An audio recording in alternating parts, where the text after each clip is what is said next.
So I wasn't aware that I could use this without an adapter by just switching on the camera mode. So then I guess it switches up the canals and it boosts the signal a little bit. At this point here, I'm really nervous because I just switched on the camera and I just started talking in the middle of a really quiet type library sort of setting. It's really not a library, it's a place where you can find information about starting your company and starting a new job and how to get the information, get the legal things right, especially if you're from abroad or whatever.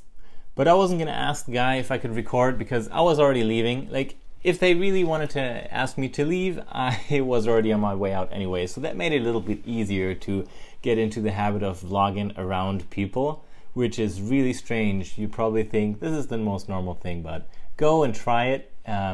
It'll be difficult. And you see that the settings are a little bit different. So now it's constantly set to be focused on my face. It's basically what I set it to is arm length focus. And it doesn't really readjust unless I really tell it to.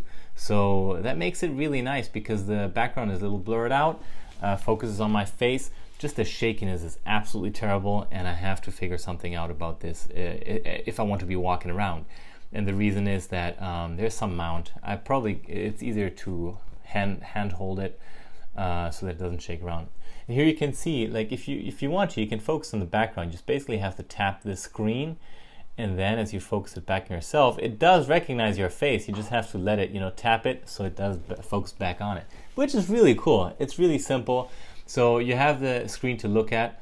You have the screen to touch while you're recording. It's almost kind of difficult sometimes to remember to look into the camera as I do right now, because in the other video, I saw that I was just looking at the screen. It's good to get into the habit to actually focus on the camera. It's almost like looking into people's eyes in a way. Like if they had a screen underneath you with a sort of a mirror, it would be really tempting to look at yourself or in a Skype call, but you really want to look at the camera obviously and at the road so you don't get run over by cars. But man, I'd really be curious to see you vlogging in the street as well, in the supermarket or wherever, because I feel like it's another challenge to try and focus on yourself. So far, peace out and see you in the next video.